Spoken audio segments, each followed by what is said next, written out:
Hey guys, and welcome to my channel, and welcome to the final day of 7 days of Christmas. Yeah.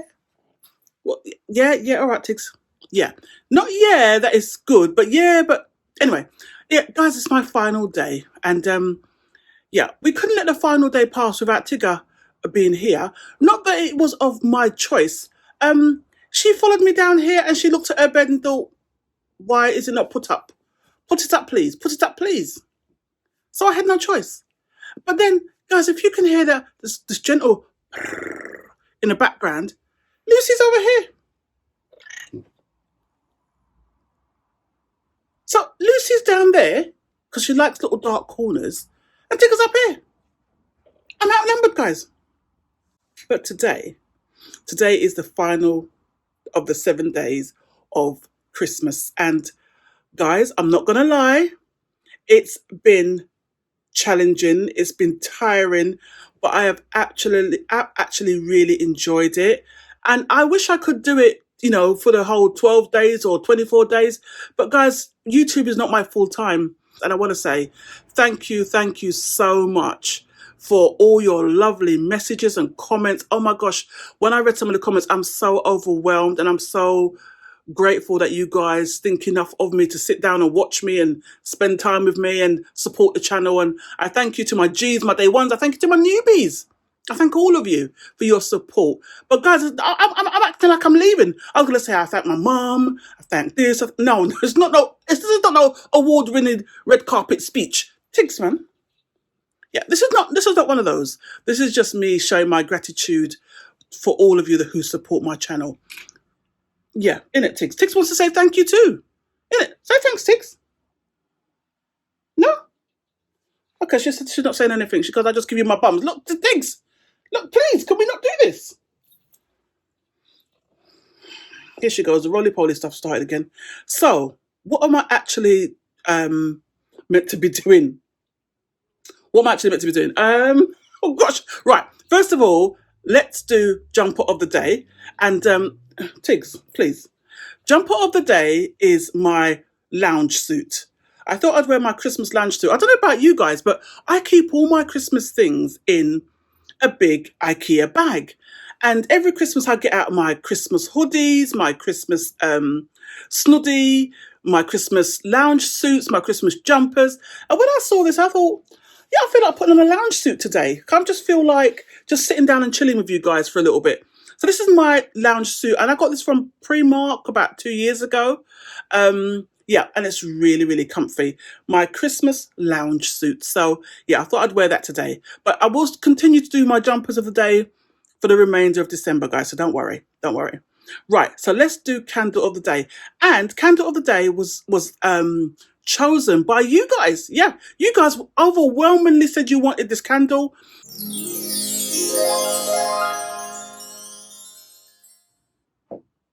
Oh, whoa. Hold on. London Bridge. See, because of you, my candle got bumped. Oh, guys, one moment, please. Yeah, I need to do candle of the day. Hold on, 1 minute. Yeah, you lie down. Just chill yourself out. Like she's working so hard. Hello. Right, guys, the candle that you guys chose was Bundle Up by Yankee Candle. And Bundle Up, I've had this for a good few years, actually. And yeah, this is the first time I've burnt it. But I think I had a smaller Bundle Up before, and I had the large, so I bought them in a set. And yeah, this is the first time I'm burning the big one because you guys chose it. So that's Bundle Up. Let me just put it down. It's quite heavy. It's quite a big one. If you guys want to get Bundle Up, I would recommend it because it smells so fresh and, sorry, got all fluff going there. It's all fresh and dewy and snowy. So cute with the fresh linen behind it. Yes. Right. So you're probably thinking, Lois, what's today going to be about? And I've gone so far and I haven't told you. Right, guys. So today is all about Christmas hacks, Christmas dinner hacks. So I'm going to refer to my notes, guys, because I don't want to miss anything. So in terms of my Christmas hacks, these are my top Christmas hacks. Yeah. Now, everybody does things differently, guys. And I'm only giving you sort of what I do in case you want to probably use it as some hacks for yourself.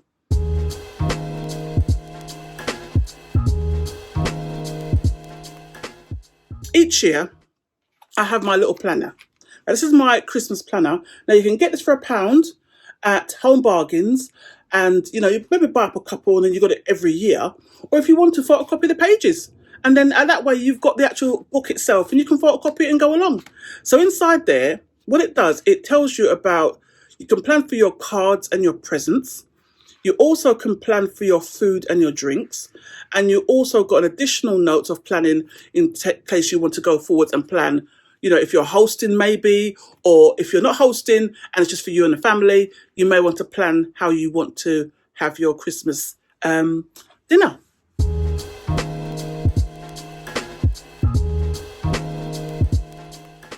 I will just prepare a tray of appetizers purely because we have a large breakfast in the morning. We have a large Caribbean breakfast, which is kind of like ackee and saltfish. That's a typical Caribbean breakfast, Jamaican traditional meal.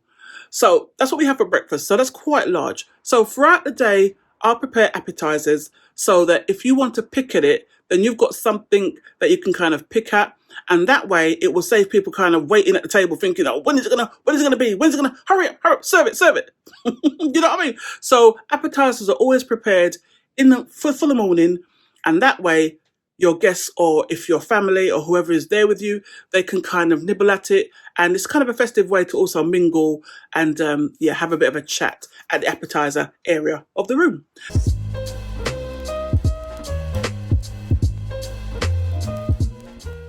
Now, gravy to me is an essential part of any meal, whether it's Christmas meal or any meal. And the reason why I say that, make your gravy ahead of time. Now, if you've got any roast chicken that you're having throughout the month, or you have a roast chicken, you've got like the carcass, I would say you can actually freeze the bones. Keep the bones and then make broth with that, or make your gravy with that. So some people call it bone broth, some people call it stock, whatever you want to do, whatever you want to call it. But actually boil that together. And you can also use dark meat of chicken to make it. Or some people use the wing tip of the turkey. So when they get their turkey, they will probably cut off the wing tip and they'll use that to boil it and actually make your stock. Once you've made your stock, you use that as your base to make your gravy, and you make it ahead of time. So once you've boiled that all up, you can then make your gravy. But always make your gravy ahead of time, because it's something that you can store and it's something that you can also freeze as well. So yeah, always make your gravy ahead of time.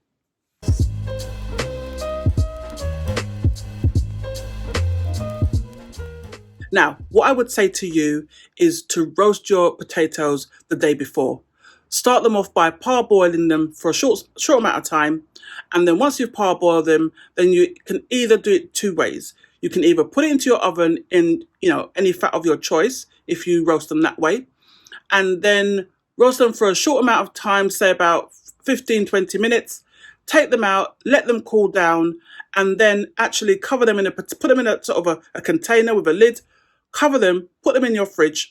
The oil that you use to roast them in, just cover that over and leave it in room temperature until the next day. Make sure you cover it over with cling film or something like that. Keep it covered. You then, the next day, take them out of your fridge, let them go to room temperature, put the oil back into the oven, and then you can cook them for another 20 minutes, I'd say. That way, it's like a part cook you've done, and it will shorten the time that you're going to cook it. If you have an air fryer, you can do it the same day. All you have to do is parboil your potatoes, drop them into your air fryer, spray them with your spray, and then you can cook them really, really quickly in your air fryer.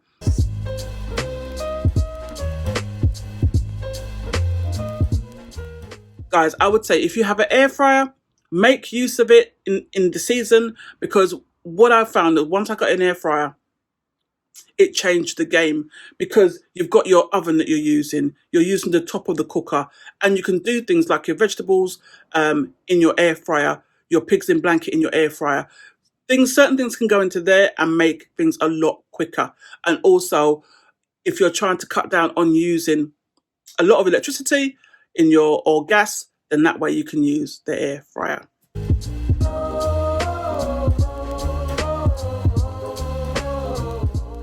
Whatever meat you're going to have of choice, whether it be a turkey or a joint, I would say to season it at least 2 days before. At least 2 days. Because it's a big bird or it's probably a big joint, it's more time for it to marinate in the fridge and to season it. So season it with salt and pepper, stuff it with herbs such as thyme, bit of rosemary, garlic, onions, stuff the bird in the middle, and then that way you wrap it in foil and you cover it over, seal it tight, cover it over, leave it in the fridge. It will marinate. It will make a big difference to how your turkey tastes. Trust me. The day before Christmas, you would start cooking it that night. That's what I do. I slow cook my turkey right throughout the night. Now, that's something that I choose to do. I tend to stay up most of the night and keep an eye on it. I wouldn't say to light an oven or something and leave it unattended.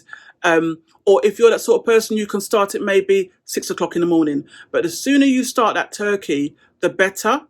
But do not leave it unattended. That's one more thing. Don't leave it unattended. Start that turkey as early as you can, that joint as early as you can.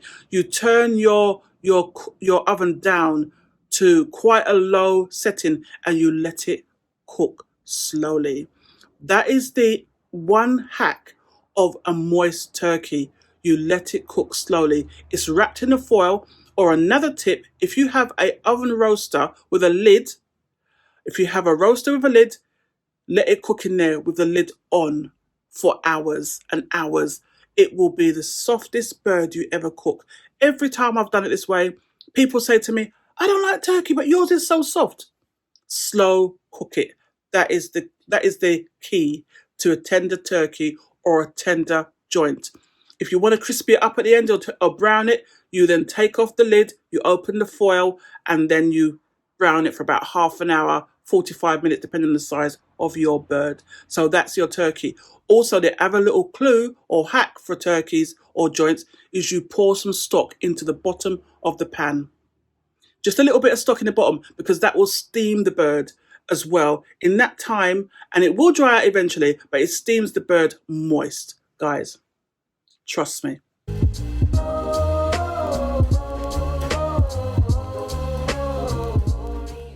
I like to make the stuffing with sausage meat and actually sage and onion. So I would actually make the mixture up the night before. You can make them into little balls if you want to, and then put them in the fridge covered with foil, or you can make it into a bowl and actually make it as one big, sort of spoon where you can spoon it out. However you make it, it's up to you, but I would actually make it from the night before. That way, everything has sort of merged into each other in terms of the sage and onion and the sausage meat as well. I actually like to wrap the bacon around the little sausages myself. Or sometimes I make it with the long, thin sausages, and I'll just take the skin off of it, wrap the sausage meat in the bacon, in the streaky bacon, and often I get myself a cheeky little glass of something. Little cheeky glass of baby sham, and I'll just wrap them the night before so that they are all sealed. And also what I would also use to keep them sealed is use one of those like toothpicks. Stick those in the middle, and then that will keep the bacon wrapped around it as well. And then prepare it the night before, cover it with foil or cling film, leave it in the fridge. It's all ready for the next day.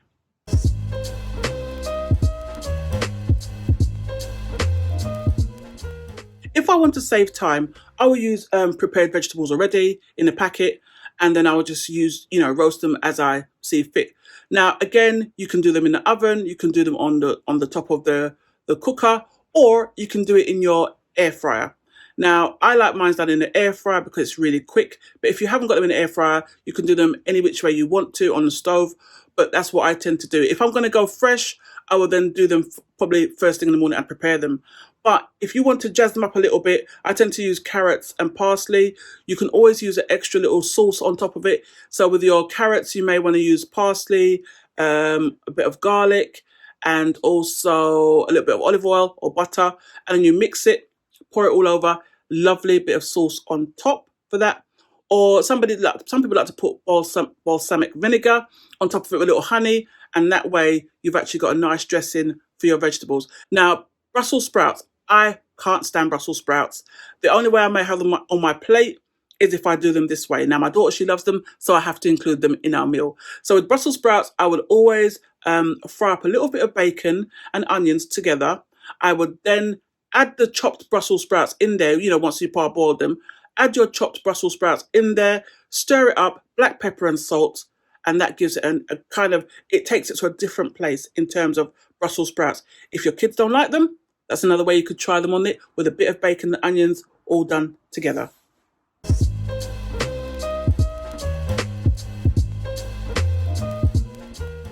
Now, moving on to drinks. What I tend to do is make a massive bowl of punch. That way, everyone can help themselves.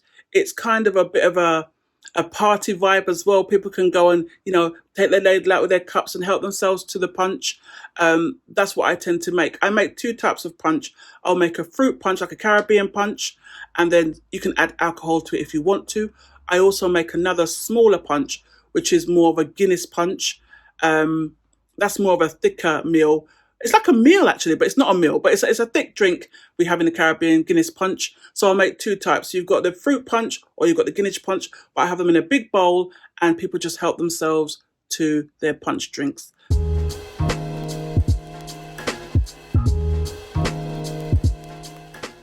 Now, what I tend to do is make quite a small dessert, because we have quite a lot of cakes at Christmas. We have a very typical Caribbean rum cake that is always heavy and full of rum and brandy. It's a heavy cake. Also, I tend to make a small dessert, such as like a crumble, a seasonal crumble. And also we have that as well. So if you wanted a hot dessert with custard, you've got your crumble. Again, make these things ahead of time, because then at least that way, you've only got a limited amount of space to cook everything. So make everything you can ahead of time, and that way your dessert is already prepared, your cake is already cut, and that way you've got it in your cake dish ready to serve at the end of a meal.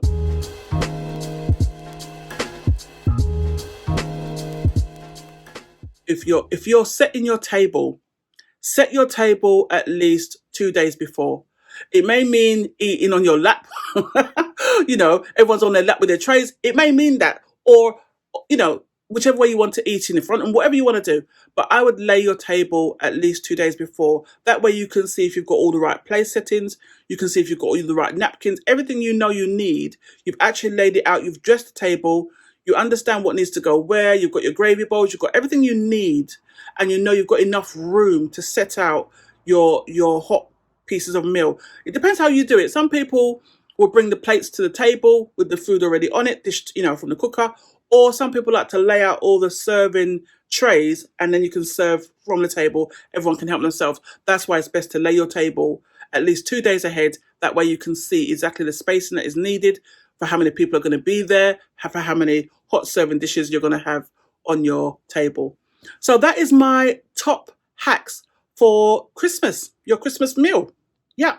And guys, it's all about preparation. It's all about preparation. If you notice, the main theme of what I'm saying to you is about preparing ahead of time. And as I say, if you have a booklet like this or something very similar, you can then jot down everything you need to jot down to make your Christmas as stress-free as possible. So guys, that is my final day for 7 days of Christmas. I hope you enjoyed it. I hope you got some tips from today. I hope you guys will thumbs up the video, and I hope you will like and subscribe. So guys, I am back on Sunday with my normal schedule of viewing, which is on a Sunday and a Wednesday, and we will be uploading twice a week, back to normal schedule viewing. So take care of yourself, guys. Take care of each other. See you all real soon. See you later. Bye.